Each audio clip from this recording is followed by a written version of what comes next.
Ladies and gentlemen, one of the greatest mistakes in life is believing that intimacy requires exposure. But let me tell you something. Mystery is the womb of respect. Whatever becomes too common loses its value. And when a woman makes everything about her life accessible, she unknowingly surrenders the very power that makes her desirable, influential, and dignified. Today I want to show you why what you choose to conceal is often more powerful than what you reveal. Because privacy is not secrecy. Privacy is protection. And when a woman understands this, she becomes unstoppable. Every kingdom is known by its gates. The strength of a city was never measured only by its wealth or beauty, but by the walls and gates that protected it.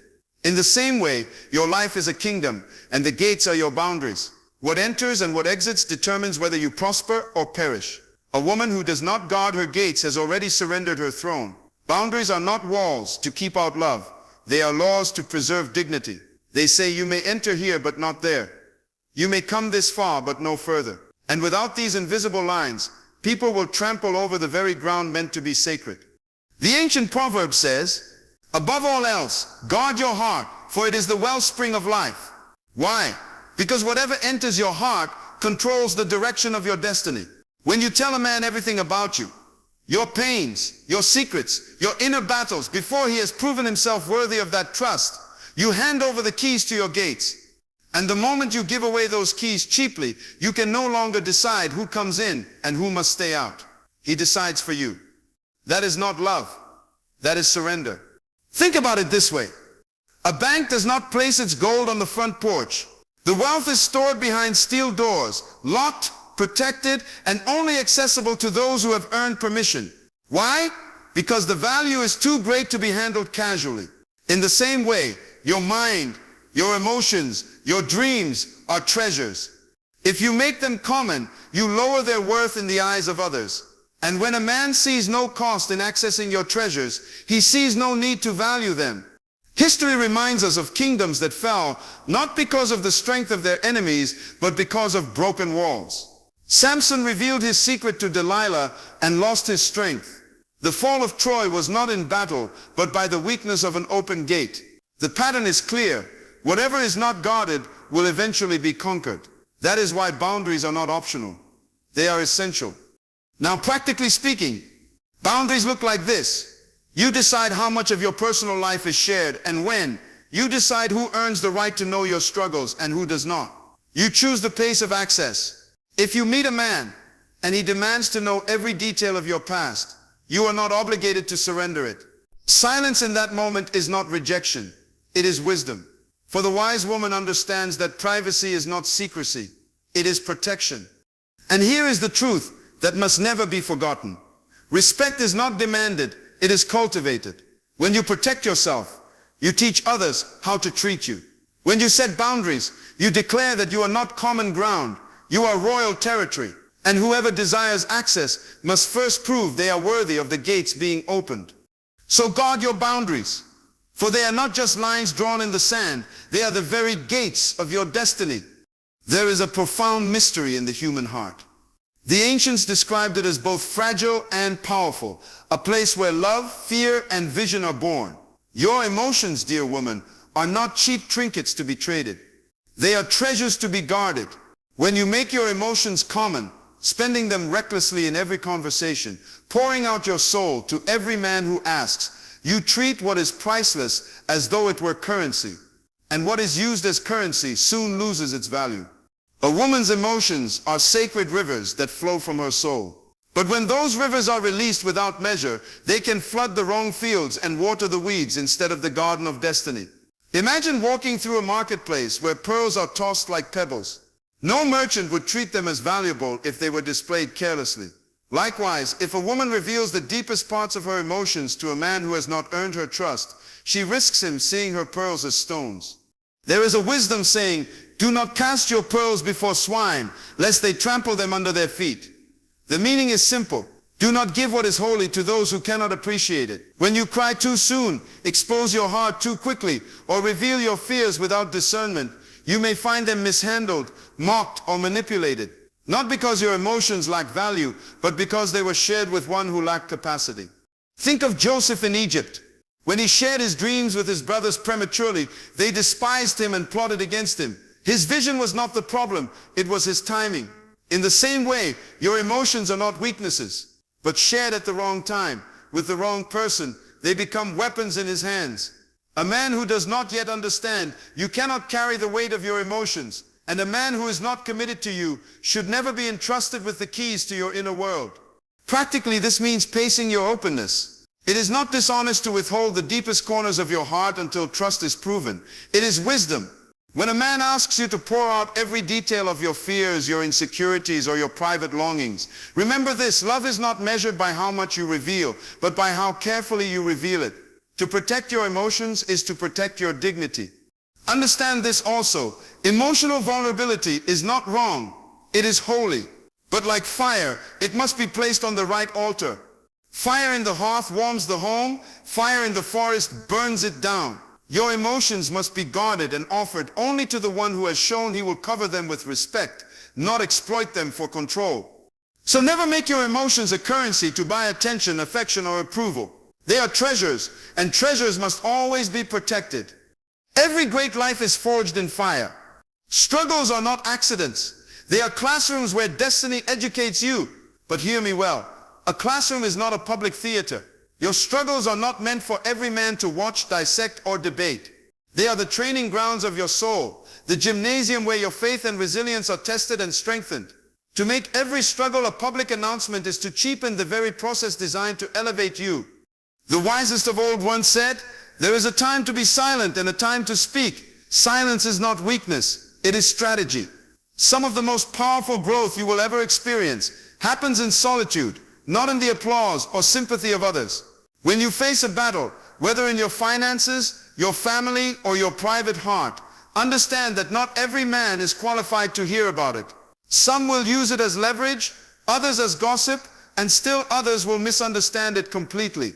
Struggles revealed too soon can become chains that bind you instead of lessons that free you. Consider Job. His trials were immense, but notice how even his closest friends misinterpreted his pain. They accused him, judged him, and advised him wrongly, not because Job was weak, but because they lacked the wisdom to understand the depth of his struggle. In the same way, when you tell a man about your battles before they have matured into victories, you risk him defining you by your pain rather than by your strength. Practically, what does this mean for you? If you are facing a challenge in your work, in your health, or in your emotions, process it first within the sacred space of prayer, reflection, and trusted counsel. Not every man in your life needs to know the details. Struggles are often the soil where purpose is planted. And just as a seed grows underground before anyone sees its fruit, your struggles must mature in the hidden places before they are ready to be shared. Do not mistake privacy for pride. Choosing to keep your battles between yourself and your Creator is not arrogance, it is reverence. It is recognizing that some things are too sacred to expose until their lesson has been fully absorbed. When you emerge from your struggle, you will speak not as a victim seeking pity, but as a victor declaring wisdom. History tells us that gold is refined in fire, but no one watches the fire. It is hidden in the furnace until the process is complete. The same is true of you. Do not make your furnace a stage for an audience that cannot handle the heat. Guard your struggles and let them do their work in silence. Then, when the time is right, you will shine as gold refined and pure, with a testimony that cannot be denied. So remember, your struggles are not for display, they are for your development. Treat them as sacred ground, and never turn them into public property. One of the greatest forms of power given to a woman is the ability to stand on her own 2 feet financially. Money is not just coins or paper, it is the proof of discipline, vision, and responsibility. But let me warn you, your financial life is not a topic to be thrown on the table for every man to analyze, question, or control. The moment your independence becomes a negotiation tool in the hands of another, you lose the very freedom it was meant to secure. Wealth at its core is not about what you possess, but about what you control. That is why the ancient wisdom declares, the borrower is servant to the lender. Whoever controls your resources controls your decisions. If you openly reveal to a man how much you earn, how much you save, or how much you own before he has proven his integrity, you hand him the levers to manipulate your choices. A woman's financial independence must remain private until trust and covenant create the safety to share it. Consider the wisdom of the ant. It stores in summer for the winter, unseen, unnoticed, yet secure. Its survival depends not on what it shows, but on what it safeguards. Likewise, your accounts, your investments, your plans for the future must be stored with discretion. For when financial details are exposed recklessly, you invite not admiration but exploitation. Practically, this means setting boundaries with money the same way you set them with your heart. If a man you are just getting to know asks about your salary, your savings, or your property, you are not obligated to answer. If he pressures you to disclose, see that as a warning, not as love. True respect will honor your independence, not demand access to it prematurely. Look at history. Kingdoms fell when they revealed their treasures to strangers. Hezekiah, king of Judah, once showed foreign visitors all the wealth of his palace and storehouses. That display became the very reason those nations later returned to plunder what they had seen. The lesson is clear. What you show too freely can one day be used against you. Understand this truth. Financial independence is not about pride. It is about stewardship. You are the caretaker of resources given to you by heaven. They are meant to build your future, secure your children, and extend your influence. When you manage them wisely, you create a legacy of strength. But when you disclose them recklessly, you risk reducing your wealth to a bargaining chip in the hands of others. So guard your finances the way you guard your heart. Share only when covenant makes it necessary. And never let curiosity or pressure dictate your disclosure. For money is not simply numbers. It is the key to freedom. And freedom is too precious to be negotiated away. Your independence is your shield, your dignity, and your leverage for destiny. Protect it. For once it is surrendered, you may find yourself bound by the very hands you trusted. Every woman carries a story. Some chapters sparkle with joy, others bleed with pain, and still others are filled with lessons carved by mistakes. But hear me carefully. Your past is not a prison. It is a teacher. And what is taught in private does not always need to be told in public. When you place the most delicate fragments of your history into the hands of a man who has not earned the right to handle them, you risk allowing him to define you by yesterday rather than celebrate who you are today. The wise have long said, "Let the dead bury their dead." What does this mean? It means there are seasons in your life that must remain buried, not because they lacked importance, but because they are complete. To keep revisiting them is to drag old corpses into the living room of your future. And when you reveal every detail of your past relationships, your mistakes, your wounds, you invite judgment, comparison, or even manipulation. A man may say he wants to know your history, but what he often does with it is measure your present worth against your yesterday's failures. Consider Lot's wife, who looked back when she was told to keep moving forward. That single glance bound her to her past forever. The lesson is not about geography, it is about psychology. A woman who keeps opening the archives of her past cannot fully embrace the destiny before her. And a man who demands access to those archives is not trying to lead you into your future. He is trying to anchor you to your yesterday. Practically, this means you do not owe any man the full record of who you dated, what you endured, or how you failed. Those matters are between you, your Creator, and the lessons you have drawn from them. If a past mistake taught you wisdom, then let the wisdom shine, not the details of the wound. If a broken relationship taught you discernment, then live by that discernment, not the memory of heartbreak. Remember this truth. Everyone has a past, but not everyone deserves to hear yours. A man who loves you for who you are will not dig through your yesterday to validate your today. He will recognize that what is important is the woman standing before him, not the shadows behind her. Look to the lives of great leaders and prophets. Many had questionable beginnings, yet their destiny was not tied to their origin. Moses was once a fugitive. David once a shepherd overlooked by his family. Rahab once a woman scorned by her society. But none of them remained defined by what they once were. Their worth was found in their purpose, not their past. So guard your history. Speak of it only when wisdom demands it and never when insecurity pressures it. For your past was meant to refine you, not to confine you. It is a lesson, not a label. And those who truly honor you will love you for the woman your lessons have shaped, not for the mistakes you once made. Every destiny begins in silence. Just as a seed grows in the dark soil before reaching the light, so too must your dreams be conceived in hidden places. A vision that is spoken too soon can be killed by doubt, crushed by criticism, or stolen by envy. What you carry within you is sacred, and not every man deserves to hear the blueprint of your future. Silence is not secrecy, it is strategy. The proverb says, "In the multitude of words sin is not lacking, but he who restrains his lips is wise." Your dream is not a casual thought, it is the womb of your future. When you expose it prematurely, you risk diluting its strength. A man who has not yet proven himself may dismiss your ideas as foolish, laugh at your ambition, or pressure you into a smaller vision that makes him comfortable. The danger of sharing too soon is not always rejection. It is redirection into something less than you were created to be. Think of Joseph again. When he revealed his dreams to his brothers before they were mature, they hated him for it and sold him into slavery. His vision was divine, but his timing was wrong.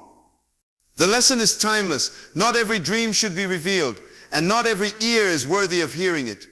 Practically, this means when you feel that stirring inside you, a business idea, a calling, a ministry, or a goal, you must protect it like a gardener protects fragile seedlings.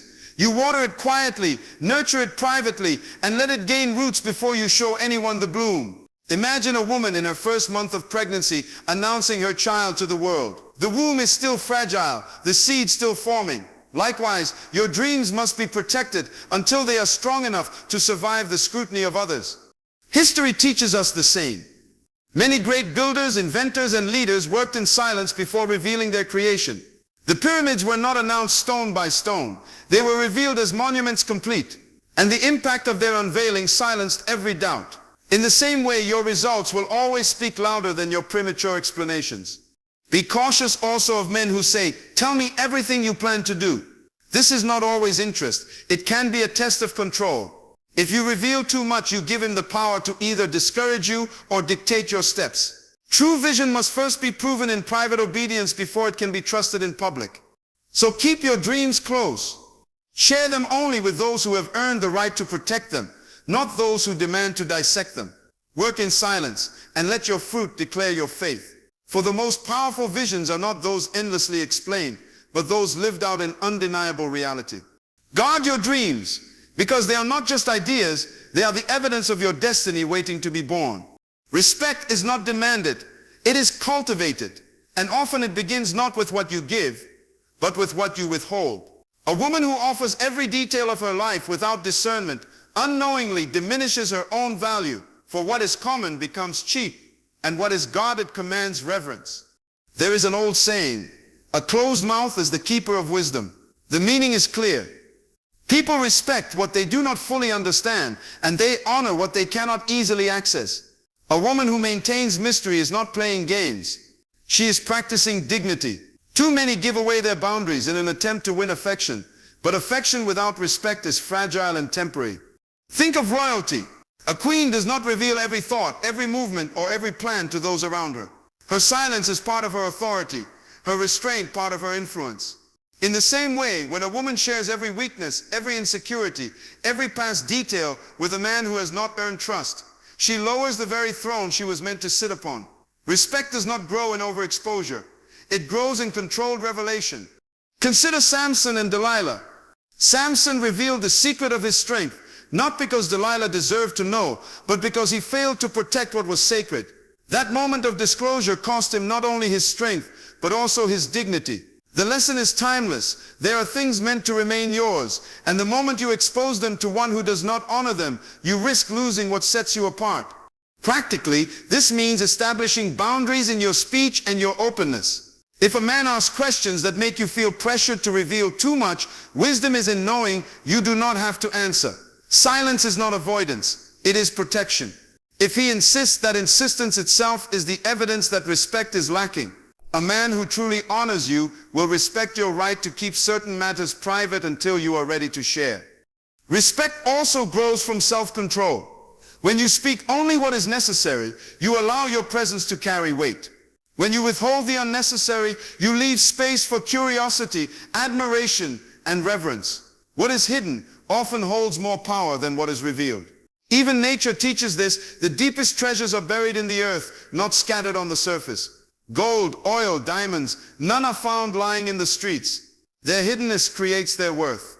So too with you, your value is magnified by what you guard. Respect is not only about how others treat you, it begins with how you treat yourself. If you handle yourself as common, others will do the same. But if you carry yourself with restraint, with boundaries and with dignity, then even silence will speak louder than words. Remember this truth. Respect begins with what you withhold, and once it is lost, it is difficult to regain. Guard your boundaries, for they are the walls that protect your throne. Intimacy is one of the most powerful gifts between two human beings. But let us be clear, intimacy is not built on reckless transparency. It is cultivated through divine timing. To reveal everything too quickly is not intimacy, it is exposure. And exposure without commitment often leads to regret. Scripture teaches, to everything there is a season and a time for every purpose under heaven. This truth does not apply only to work and harvest, but to relationships and revelations as well. There is a right time to open your heart, a right time to share your soul, and a right time to reveal your body. If you hand over all of these before trust, covenant, and stability have been proven, you are not creating intimacy, you are surrendering sacred ground. Consider a garden. Seeds are not thrown on bare ground to be trampled underfoot. They are planted in prepared soil, covered and nurtured until they can withstand the elements. In the same way, the deepest parts of your heart and life must not be scattered before a man who has not proven himself worthy soil. Many women confuse early transparency for honesty, believing that the more they reveal, the stronger the bond. But the opposite is true. Bonds built too quickly often break just as fast. Think of Samson once more. He revealed to Delilah what was never meant for her ears, and the intimacy he mistook for love became the very weapon used against him. His lesson is not just about strength, it is about the danger of mistimed disclosure. Transparency without discernment will always cost more than it gives. Practically, this means exercising restraint in what you reveal emotionally, physically, and spiritually. If you share every fear, every insecurity, every dream with a man in the early stages of knowing him, you hand him tools he may not be mature enough to handle. If you give your body before trust and covenant, you surrender what was meant to be a crown to something treated as common. True intimacy requires time, testing, and the proof of consistent honor. Look at history. The most valuable things in life are revealed gradually. The sunrise does not burst forth in a single instant. It climbs slowly, painting the sky with glory. Likewise, rivers do not reveal their depths until you venture carefully into them. The same wisdom applies to intimacy. What is precious is revealed in layers, in time, and with purpose. So remember this. Intimacy is not about telling or showing everything. It is about discerning when the soil is ready and the season is right, when timing is honored. Intimacy becomes a bond that strengthens. But when timing is ignored, intimacy becomes a weapon that destroys. Guard your heart, your body, and your spirit with discernment. For intimacy requires timing, not transparency, and what is given too soon is rarely treasured for long. There is a sacred strength in vulnerability. To be vulnerable is not to be weak. It is to open the deepest chambers of your heart and invite another to see the unguarded you.